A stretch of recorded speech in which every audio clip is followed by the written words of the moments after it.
Coming to get you, Barbara. Buried deep in the Pacific Northwest, one team in Springfield, Oregon, takes on the impossible, finding dead Mopar muscle and bringing it back from the grave.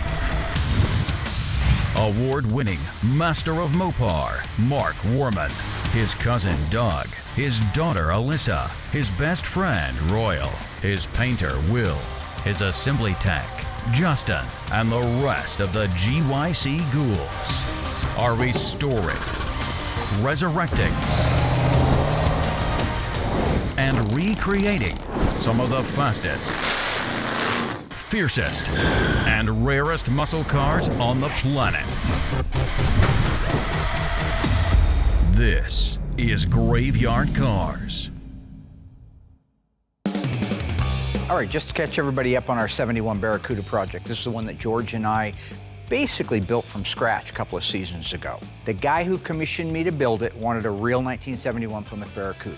So those pickings are pretty slim out there. That's why I ended up buying a really rough, rusty one, so I'd still have all the right numbers for it. It'd be a real car. When we were done, we wouldn't have to have an assigned VIN for it. But it was rough. So the fact is, the only parts that we were really able to harvest was the roof infrastructure, and the peripheral pieces that go around it. You have to have those because at the time, nobody was making them. Now, AMD is making them. I should have saved more money and just cut the roof off of it and had it dipped and not bothered with the car. But because I wasn't sure until all of the paint is off of it what it looks like, we sent the whole car out and had it dipped. Well, you can see in the pictures when we got that thing back, with the roof cut off it, there was nothing left. It's funny, when we actually got through going through our parts department and laying all the sheet metal out, it was like a great big AMD billboard. I mean, there was literally almost every part except for the roof. So, you know, when you're building a car, especially one like this where it's from scratch, it's a lot like maybe building a house would be. You got to build that foundation. Foundation needs to be square. So the way we started was the rear frame rails. Set those down on the frame jig. Those are established values. Welded in the cross member for it, the shock cross member. From there, we moved to the front of the car where we installed the frame rails and the torsion bar cross member. We also added the K member, which adds a lot of strength and holds the car geometrically square. In this case, we started out by putting the trunk floor, front floor extensions in place, the under seat pan, very important, crucial part, the step wells, the main floor. We even put the two hinge pillars in place, because those would be technically the next pieces before we can go up. So with the foundation built for the car, the next thing would be to put on the B pillars. This is a part of the car that has to be in its established place. From there, we could do the inner and outer wheel houses. We did the rear cross member with its extensions on it. When we were finished putting the floors and the lower stuff on and began like with the wheel houses and the pillars, Will came by and said, why don't I paint everything now? And that was actually a great idea. One thing that's super cool and super easy about this particular car, it's black, so it's just a 9300 single stage. Super easy. And when Mark and George get all of their inner structure parts and pieces welded, grinded, and done, and before they put any type of outer structure on, it's super easy to go in there, get some jam work done. That way, by the time this car is fully done and assembled, from top to bottom, every square inch of this car is painted. I give him credit, I hadn't even thought about it. Normally, he can't do any paint work on a car, or doesn't do the paint work on a car until, you know, it's ready for that. Once we set the roof on there, that's great. We just vice gripped it into place. Because there's so many critical points that can move just a little bit, but give you all the alignment you need. That's why you see us putting doors on next. That way, you can match up your quarter panel skins that you have to put on it. You can put the rest of the sheet metal on. We can start building out the front inner structure. But again, we're not going to weld that roof on until we know that the firewall and the cowl and the hinge pillars are all where they belong. The doors are in space where they go. With that, we can begin doing the welding. The only thing I like to do is hold tough until we have the front inner structure on, and that's what we did next. All of the front inner structure. If those aprons aren't right where they're supposed to go, if those shock towers aren't right where they're supposed to go, you're gonna have either alignment problems with the car, or you're gonna have sheet metal alignment problems. You're gonna have fenders that just can't come back far enough because the aprons were welded on 1/2 of an inch too far forward, and I've seen that. So just like we do on every other car, all the parts and pieces that are getting like new quarter panels, we take them, sand them out nicely, put the sound deadener on them, and then I'm able to go ahead and hit it with the 9300 single stage. So when they put that car together, it's got sound deadener every square inch. Every square inch has color on it, and it's just the easiest way to do it if you're replacing quarter panels. Mark and George did a great job getting this car put together. Now that it's all welded, everything's looking good. At that point, it's able to come over to me, and I can do the jam work on it. And then once I jam it, I'm just gonna panel paint the whole car. So once I get this car, going from start to finish is gonna be super quick. So the best part of a build like this is when it begins to look like a car. And you can actually see the fruits of your labor, if you will. And saying, wow, we built this thing literally below the roofline. We built it from nothing. The black paint looks beautiful that Will did on it. He wanted this car to look as close to a real 71 Hemi Cuda as possible. Absolutely gonna be stunning. With this particular car, we did it a little bit differently. I shot the body first, completely separate. That way I could just get it in, get it out, get it buffed, and get it over to Justin's area. While Noah was doing that, I was able to grab the hood, fenders, all the parts and pieces, and do the final paint on them. Because it is a black single stage, I don't have to worry about the color matching at all. It all comes out of one can and it's all gonna match.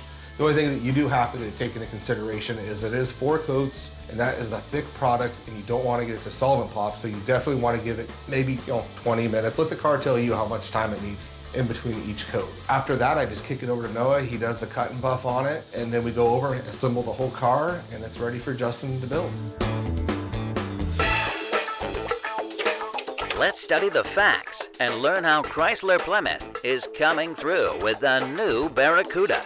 First off, you can see there's a new look up front with new dual headlamps and new circular parking lights in the stone shield under the bumper. The new grills are exciting.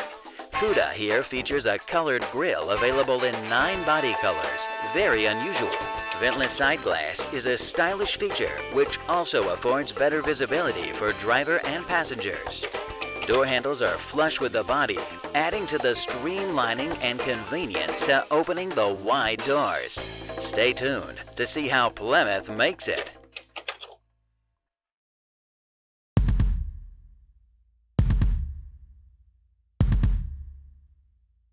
So when it came time to put the car together, I grabbed my team. I trust them, I love them, I like to build them up, but I just feel a little bit better if I'm directly involved, overseeing it, no silliness. Let's get the car hung together without having any problems. Sweet. You worry too much. Yeah, because you have no finesse. So you'll notice is what has had to happen if I've had to come over. Because with these guys, we have Josh, who's very careful, doesn't like to make anybody upset. Then you have Shane. Like one day, he's the best tech in the world. And then there's other days where he likes to give me a headache, and he'll chip. And when he delivers bad news is when he'll walk over to you smiling. I have no idea what Will's talking about. I just want to make these cars perfect. It doesn't make me happy. I just look like I'm smiling all the time. Oh, look at you go. See? Do you see how hard he slams that? It's funny for me because when I watch Will manage his people, he's kind of like me. I mean, he likes to give them a hard time. His relationship with the guys is great. He does like to tease them. In the case of Shane, they go back almost 25 years, I think. Shane was mean to me in high school, too. No matter what I did, it wasn't good enough. Every time I built a car, it was crap to him. That was after high school. Me and Will went to high school together. He was kind of a butcher. He painted his blazer. Hey, you got your first interview going, huh? I feel like I heard the word butcher. I would never say that word. That's a mean word. So I don't butcher anything, and I'm not a butcher. Not anymore. You're doing quality work here. We are, because I do such a quality job that's brought your level up. I'll go back to work now. Get back to butchering. Oh, see? God, that's not even funny. I was just trying to help. For Christmas one year, my mom got me everything I needed to finish my blazer, and then I painted it like bright blue, and then Shane said it was an ugly blue. He painted his blazer an ugly color, and I pointed it out. Once again, I was just trying to help. Let me tell you something, Shane is negative. That is the most negative human being on the planet. He just walks by and says, yeah, that girl looks like crap. What? Hey, whoa, what'd you say? What? Come back here, what? Girl looks like crap. Are you saying the grill looks like crap? Well, now that we're in the business of putting, in some cases, million-dollar cars together, I love him. Be as picky and negative as you want, because these cars are perfect when they leave here. You know, at the end of the day, we have a great team. You know, from our more experienced guys like Josh and Shane, even to our new guys like Brody. Couldn't be happier. Everyone's working very well together. We're getting a lot of cars done. It is very rewarding for me as a shop owner, as the dream maker, to see a car like that go from literally a truckload of Auto Metal Direct sheet metal and a used roof and become what's going to be a family heirloom.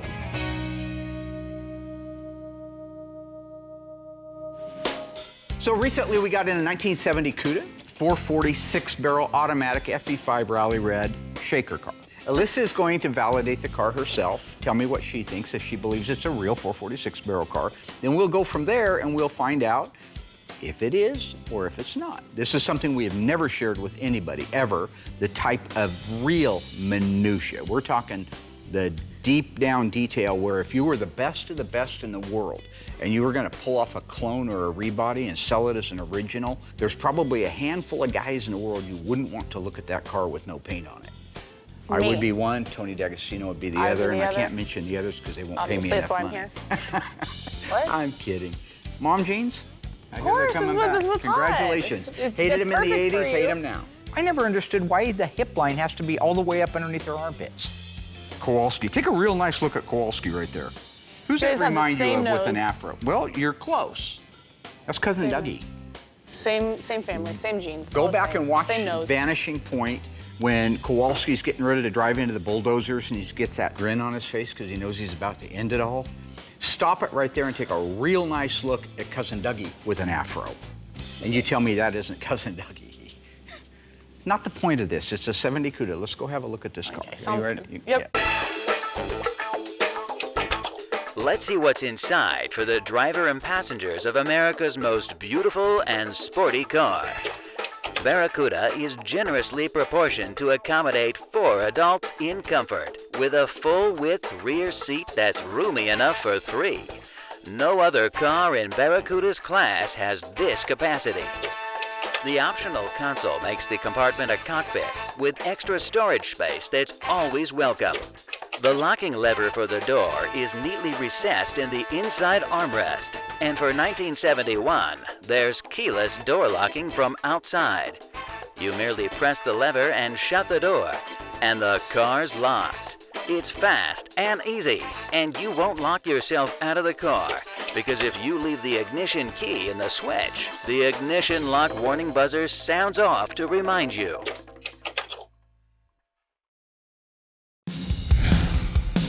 Here's what I believe to be the original fender tag. Take a look at it. What makes me think that this is an original fender tag? Is there anything on there that I've taught you in the past? So what stands out the most is the pitting. Also, there's a bend.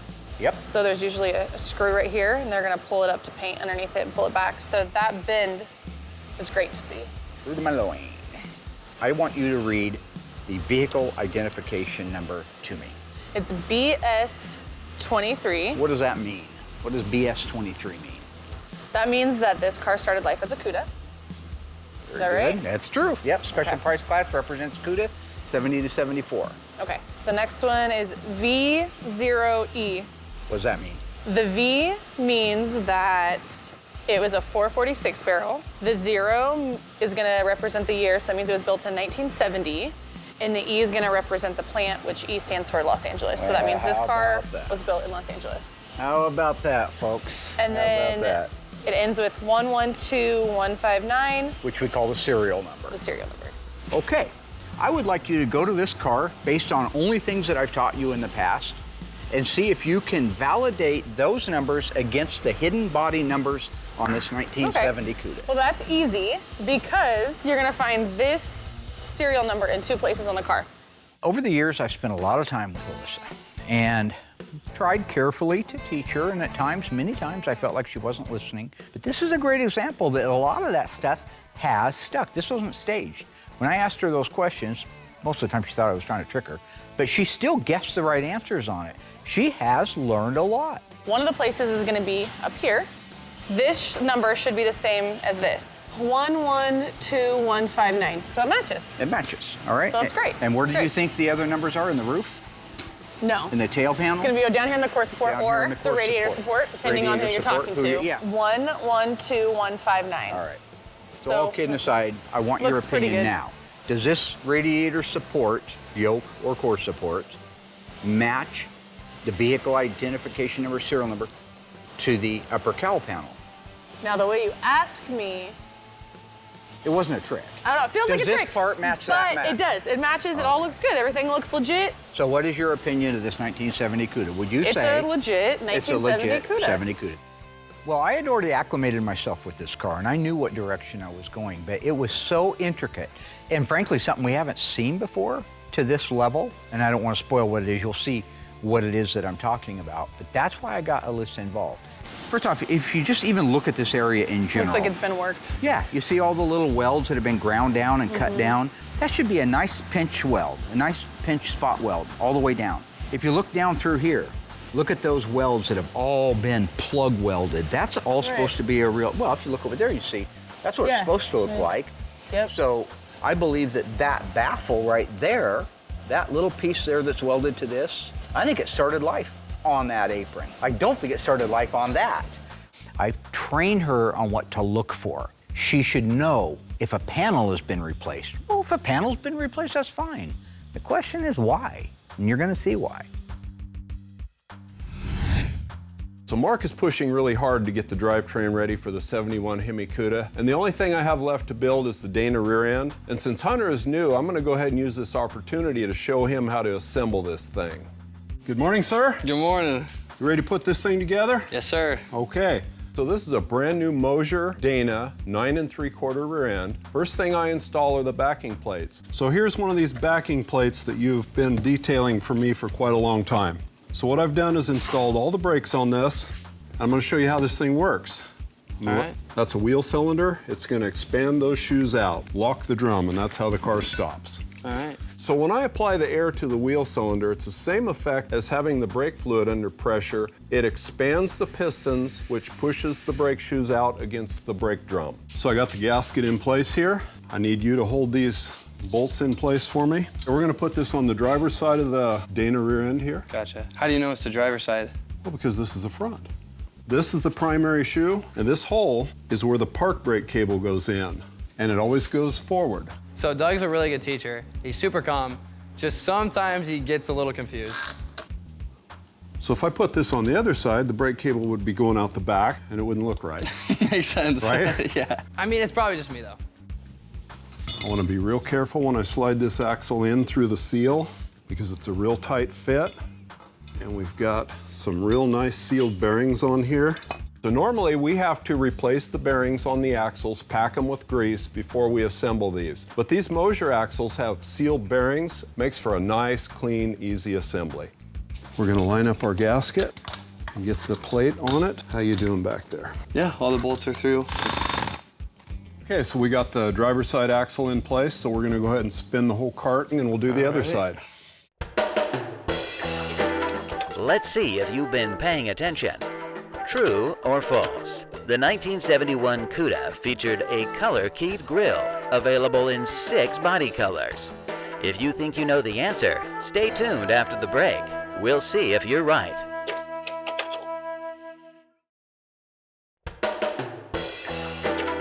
Well, how did you do?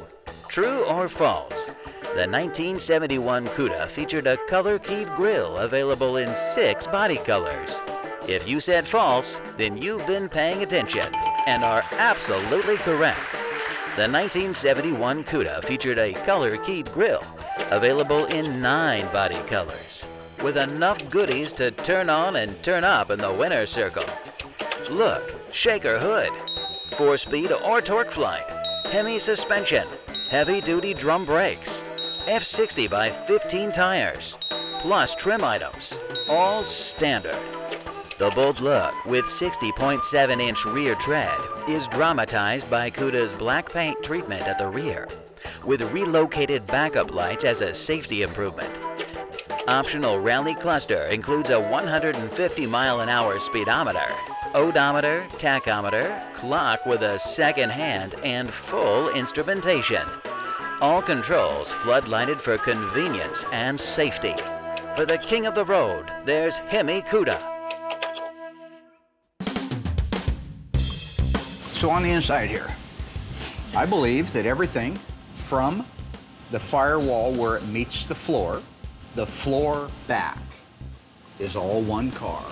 And it's not, and never was, a 446 Barracuda. It was a Barracuda Grand Coupe.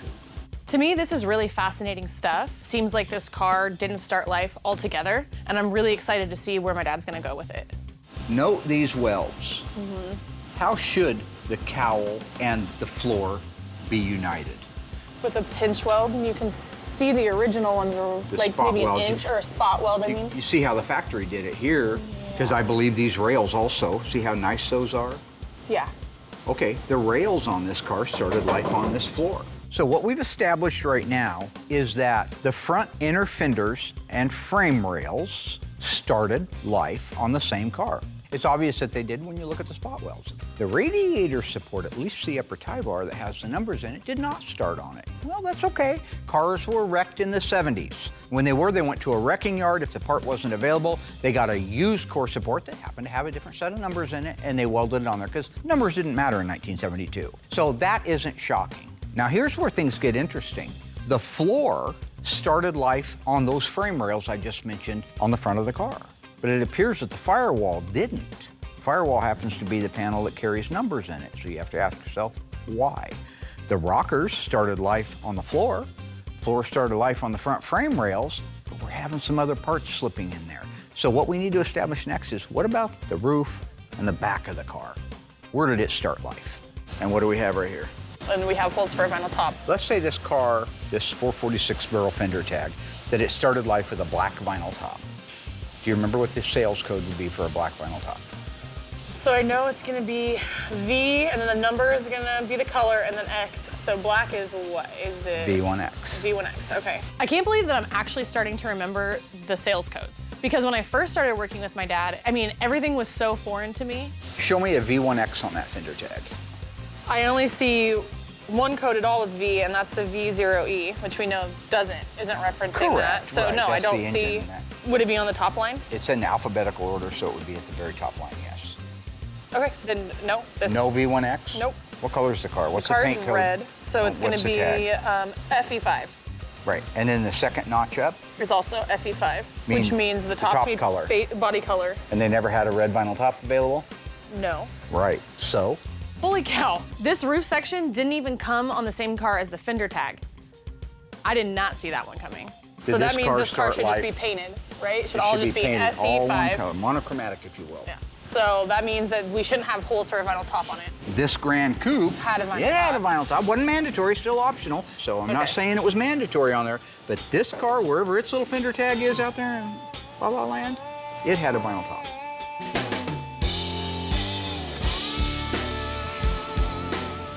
We got it turned around now and it's facing towards you, so what are we gonna put on first? I'm assuming the gasket. Correct. Hunter, have you ever worked on cars as a kid? Never. I always thought they were super cool, especially the old school, the Mopars. Uh-huh. They always looked cool as a kid. I always wanted one, but I never worked on any. Look at you now. Exactly. Okay, you wanna bring the other backing plate over? All right, this is really nice, having the brakes installed on the backing plate. So Doug had me help build the brake system on the backing plates ahead of time. And I could see why, because afterwards it made the assembly go like super smoothly. And it's nice because I'm learning a lot about it. And now we're ready for another axle.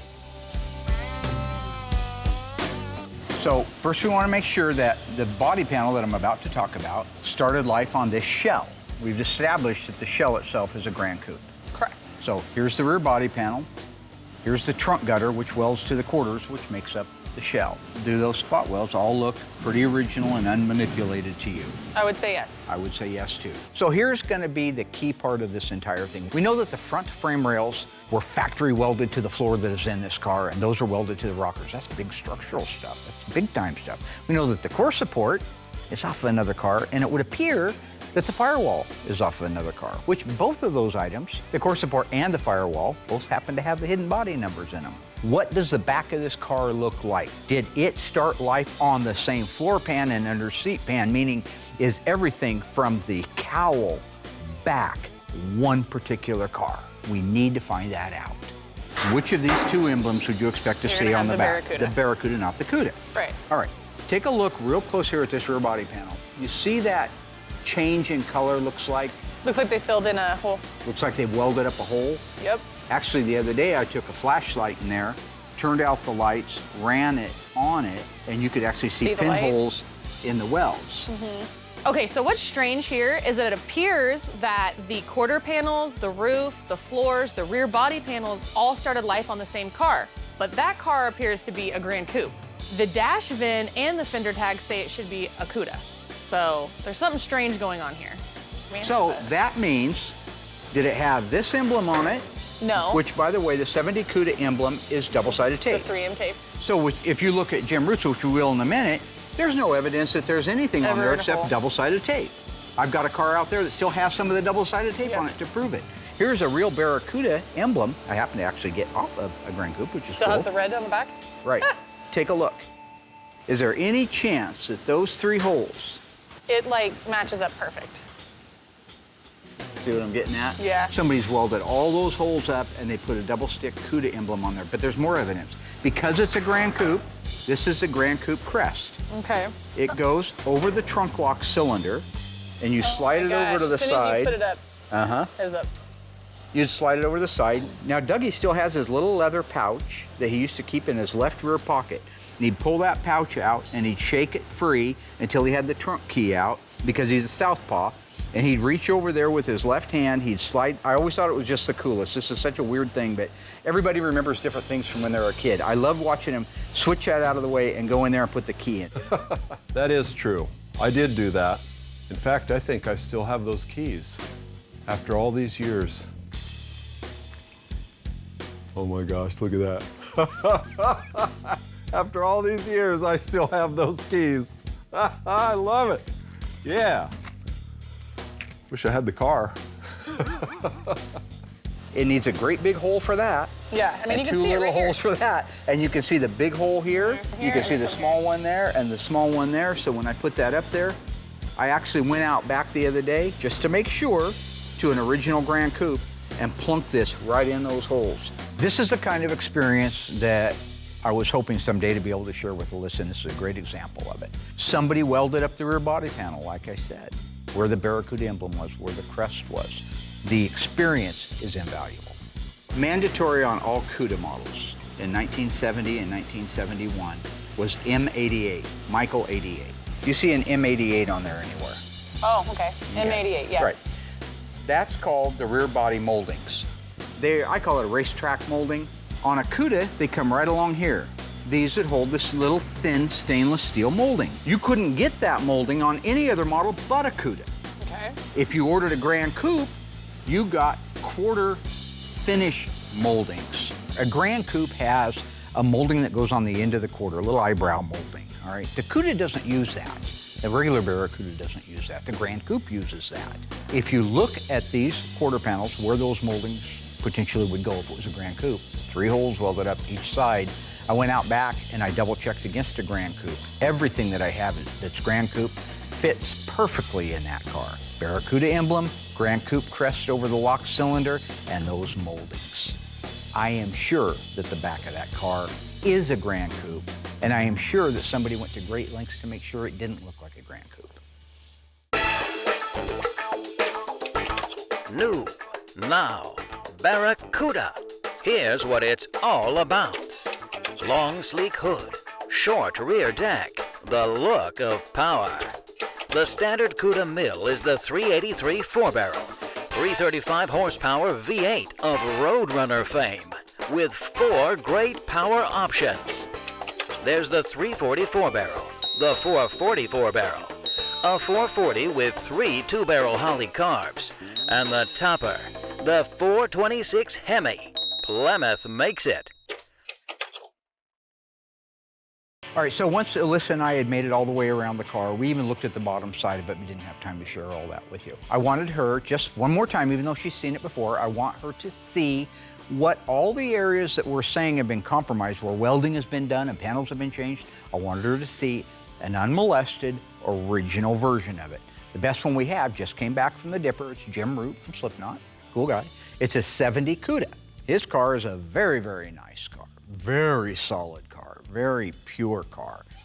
I brought it in here and went over it with Allysa in the exact same areas that we did on the Grand Coupe Cuda, whatever it is. Look at the spot welds.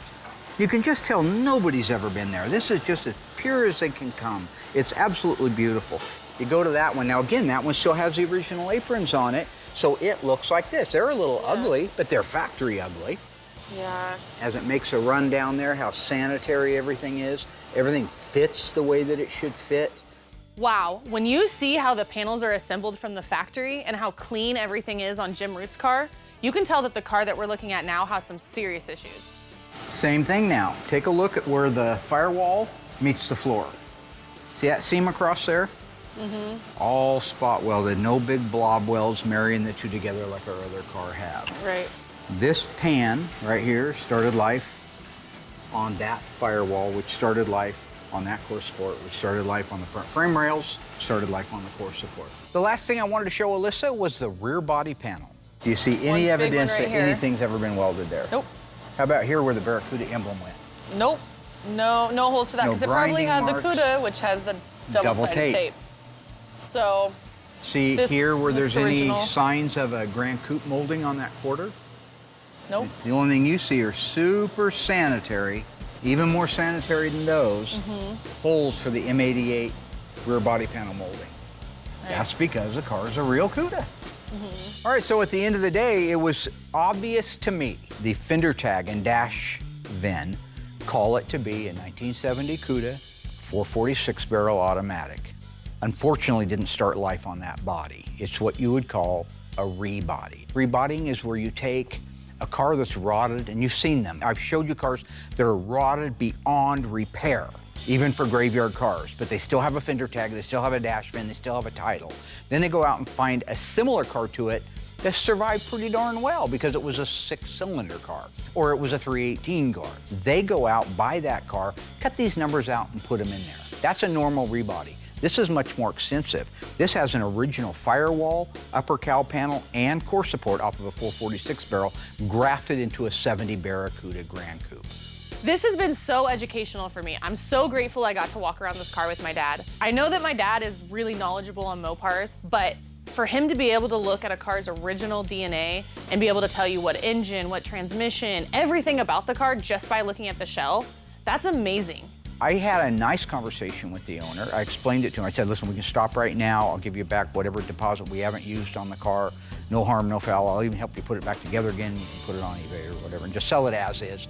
Really, it's a assembled car at that point. And he said, no, man. He says, I always wanted a 446 barrel car, and even if it's a tribute, I've seen the tributes you guys do, and they're stunning. So I say, ride it out. And that's what we're doing. We're riding it out, and we're gonna finish that car. What else makes a Cuda? 9,000 candle power road lamps standard, hood lock pins, black rear deck panel, and chromed exhaust tips. All standard. Luxurious leather interior is an option on the all-new Cuda. An overhead consolette with 3 warning lights is included with the leather interior option. Door ajar, low fuel, and fastened seatbelts. All friendly reminders of how Plymouth makes it. The optional rally cluster, a 150 mph speedometer, redline tach, and competition clock with sweep second hand.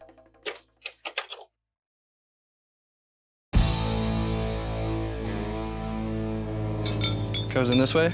Uh-huh. Just be careful going through the gasket there. Kind of lift up on it. Yep. Okay. Do you know why they're red? On the assembly line, if a car was to have style wheels, which is something that you could see through, they wanted to paint the drums red. So I never really understood the knowledge and the details and whatever to actually fully get the job done. I thought it was one of those things oh, we put the car together and we're good to go, but it's not like that. Like that. Now the drum can't fall off on anybody. All right. All right, since it is upright right now, we could put the brake lines on. Go ahead and start it in the wheel cylinder, and then your brake lines will go right in there like this. Okay, so now that we got all that done, we can go ahead and roll it upside down. Okay. And put our leaf springs on. Hey, Doug, Yeah, what are these? that's the park brake cable. Okay. What do Oh, these is that go on? the thing that we were supposed to be putting in 2 hours ago? Thanks, Hunter. No problem. Well, this is what I meant by School of Hard Knocks. I just thought I would have graduated by now. So they're gonna go through that hole that we kept talking about that points to the front of the car. Yeah. It's gonna curve around and it's gonna go in behind That the brake spring? shoe. Okay, Yep. gotcha. So the parking brake cable holds the shoes against the drum, just like when you push the brake pedal, only it can hold them that way until you release the handle. And it's gonna go back down in. It's kind of a pain to get in there. It's really difficult with the brake shoes in place. Okay. Perfect. The last things we have to install are the leaf springs. We get brand new reproduction leaf springs, but they don't come with the numbered leaves that we get from Tony's parts, so we have to install them before we put these on. And then these go underneath? Uh-huh, like this. Ah, gotcha. The only thing we have left to put on is the pinion snubber. So here's how the pinion snubber works. It's mounted on the top of the rear end. When you accelerate really hard, the rear end twists up in the air. Well, the pinion snubber comes up against the bottom of the body and prevents the axle from twisting too hard, therefore losing traction and control of the car. Line it up there. Line it up. I'll go ahead and run it down. And there we have it. And voila. All built out. Teamwork makes the dream work. Yes, sir, it does. Yeah, teamwork makes dream work. That's great. Yeah, remember that in about 30 seconds. So finally, we got it done. We got it done. Right? You got any questions of me? Well, I got one. There was numbers on the bottom of the leaf spring. So I'm just curious what the numbers are. 34,024, 34,034. What does that mean? Well, the odd side goes on the driver's side and the even side goes on the passenger side. Yeah, but both of the numbers were even. Yeah, but one starts with a 3. So that makes it odd. Is forward still forward? Not if you flip it over. But Or what turn it if- around 180. Then if- backwards forward and forwards backwards. Oh, I saw this little routine. Yeah, Abbott and Costello, who's on first? Except they were funny. But isn't right left and left is right? Well, if it's upside down, Okay. so you always put the odd on the driver's side. But the odds are 4 and 4? No, they're 34 and 24. Divide them by 2. You divide them by 2? Yeah, that makes it, that's how you figure out which is odd and which is even. Oh, okay. And that is a wrap. Nice.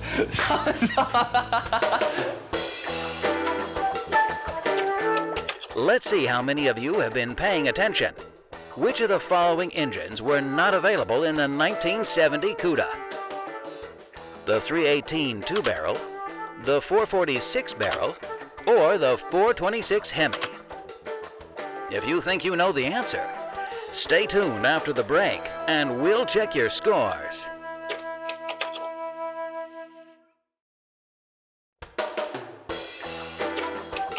Now, let's see how many of you are paying attention. Which of the following engines were not available in the 1970 Cuda? If you guessed 318, you are correct. The 444 barrel, 446 barrel, and the 426 Hemi were all available engine options, but the 383 Super Commando was standard. The 1970 Cuda also came equipped with heavy-duty suspension, front anti-sway bar, heavy-duty torsion bars, heavy-duty shocks, heavy-duty rear leaf springs, 11-inch brakes, and F70 by 14-inch white letter tires, solid. Combined with the new wide stance, it makes Cuda hang on the road like mother love.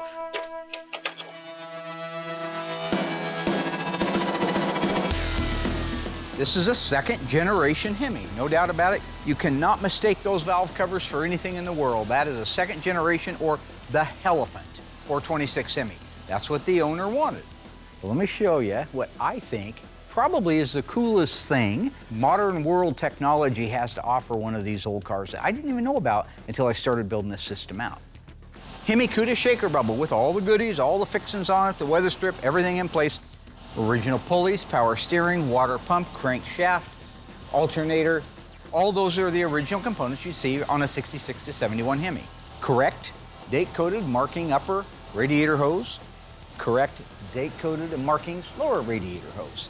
All of that stuff is OEM style. What's cool, second generation Hemi setting on a Magnum Force transformer front suspension.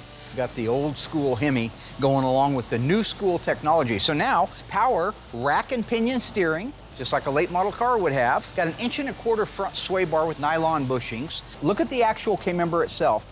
Look at how beefy this thing is. Look at the gussets, the welds. That will help hold that unibody together. Lower control arms look like they're off of a 1-ton truck. Coil-over front suspension, beautiful, fully adjustable.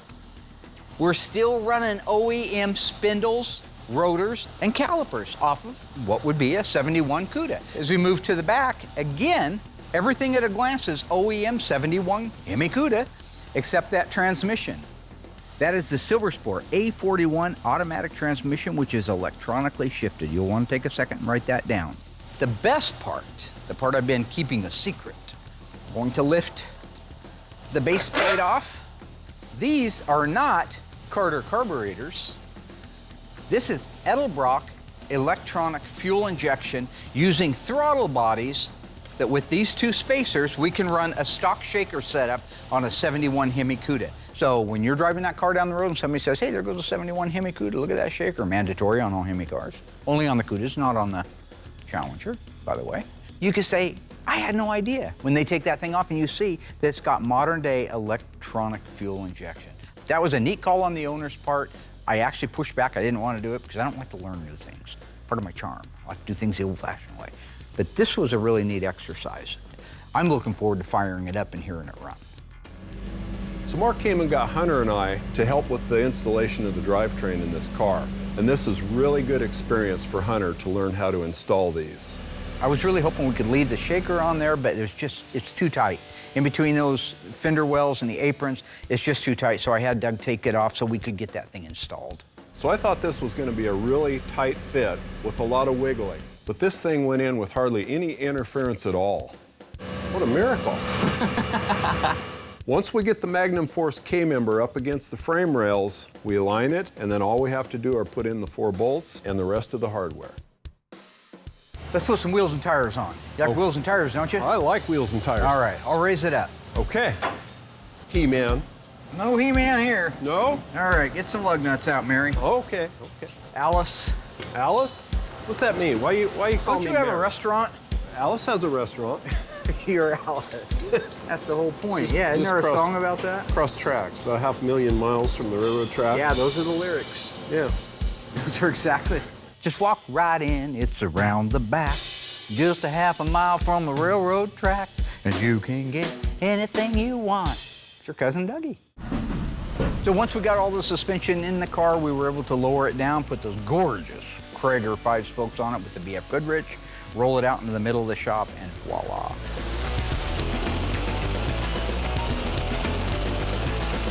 From dust to a complete 71 Hemi Cuda tribute car. There's just nothing cooler than that.